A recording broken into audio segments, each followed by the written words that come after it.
In 2015, a then at the time little known group of nerdy ass voice actors decided to open their own show on Geek and Sundry. This show was based on their home D&D game. Somebody thought that was a good idea, and somehow they were right. 4 or 5 years later, these voice actors decided, hey, you know what? This show is going so well, people love it so much, and hey, we are nerdy ass voice actors. Let's make our own cartoon. And that's exactly what they did. In 2020, they opened up a Kickstarter to fund the show Legends of Vox Machina. And not only was it funded, it was an overwhelming success, getting pledges of over $11 million to bring this up. There were even crazy backer levels, like for $20,000 donations. You got to meet the crew. You got to go to a special lunch. You got to go to the screening of the Legends of Vox Machina. Unfortunately, a little thing called COVID came in, and it kind of seemed to disappear for a while. But that was only on the surface level. In the background, the show was being made, and last week, it actually debuted on Amazon Prime's Video. So the first question we have to ask is the show any good? And the answer is, yeah, it is surprisingly good.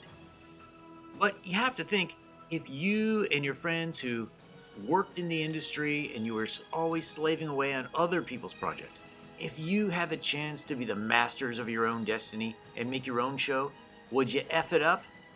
Probably not. Now the other question is, how does the show translate versus the original Critical Role, Season 1?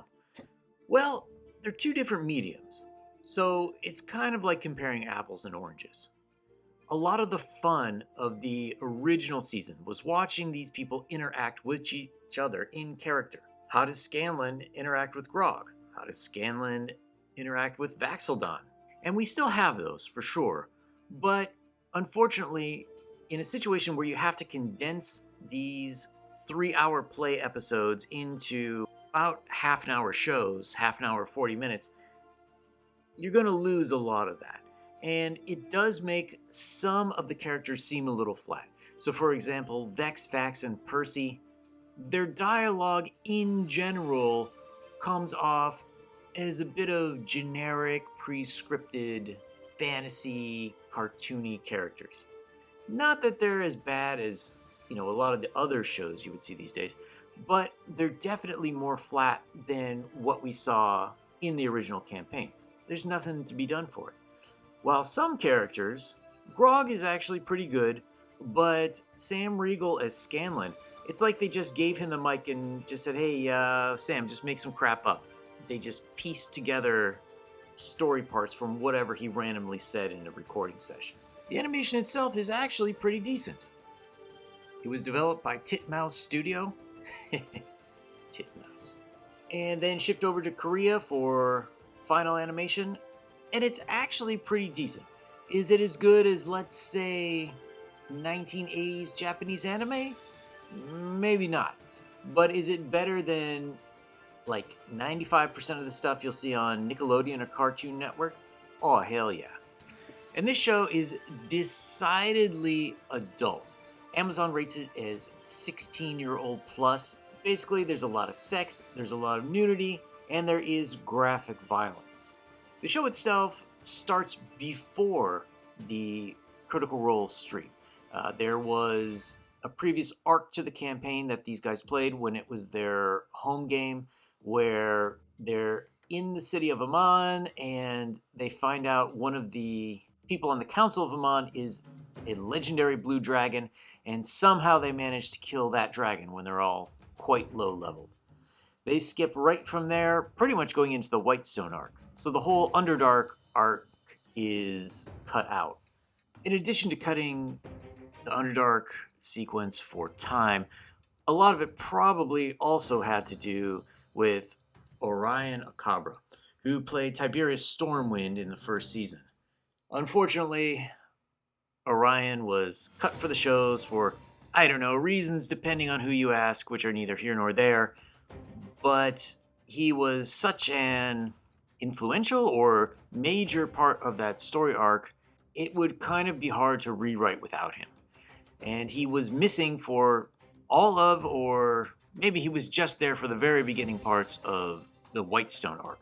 So it makes more sense to begin there. And also, that's the part of the story where we start to get an inkling that something with Vecna is going on.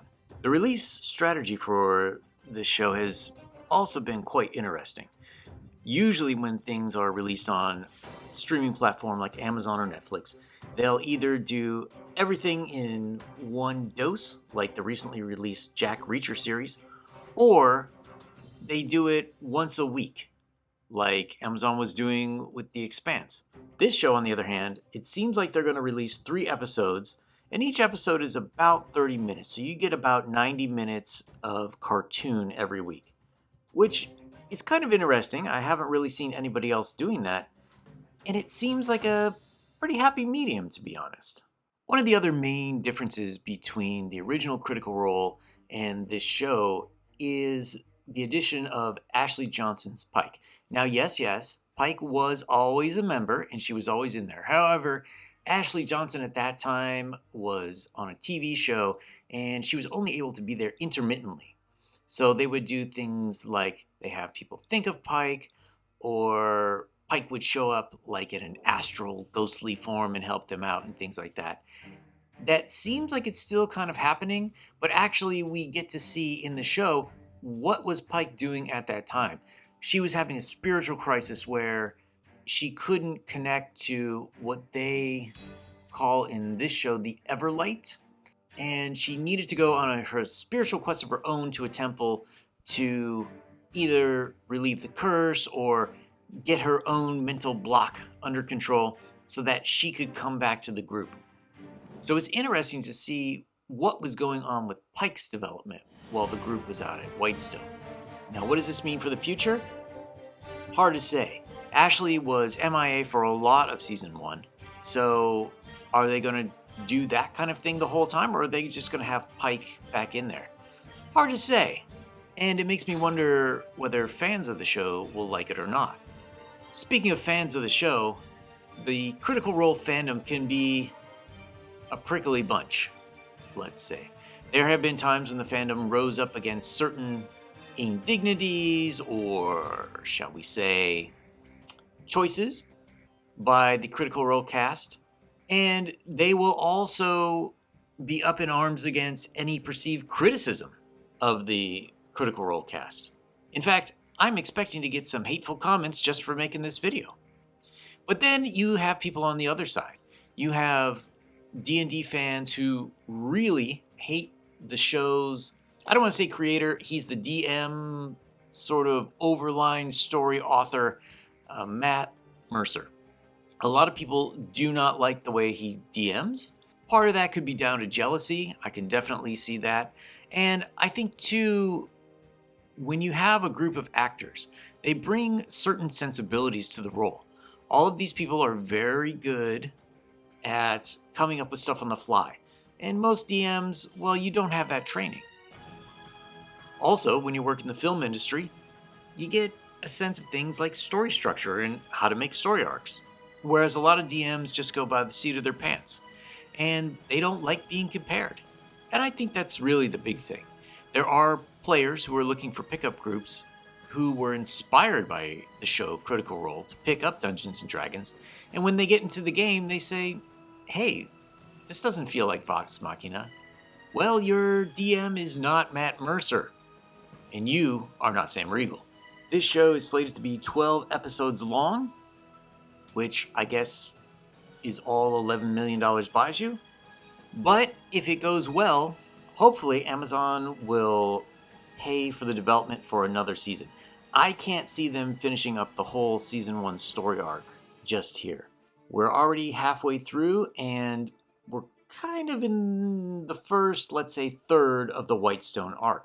And I think we're probably going to get to the end of it, and then maybe a little bit with Hodis. Now, they did show Hodis. Unfortunately, that whole arc where you ended up having the guest stars come in, that is not in the show. There's just a quick scene of Vax killing Hodis. Hopefully he will come back, because that was quite a big part of the story. And that is kind of one of the unfortunate things.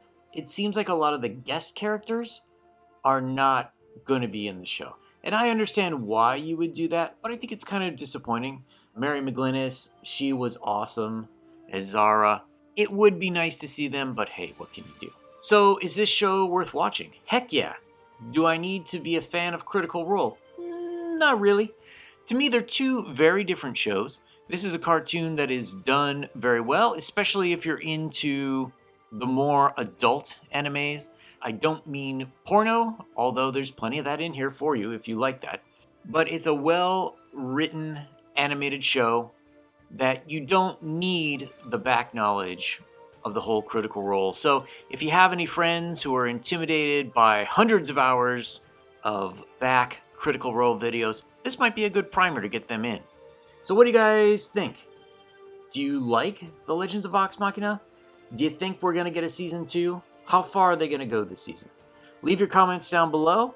If you like this, click subscribe, give me a thumbs up, and we'll have more similar content soon.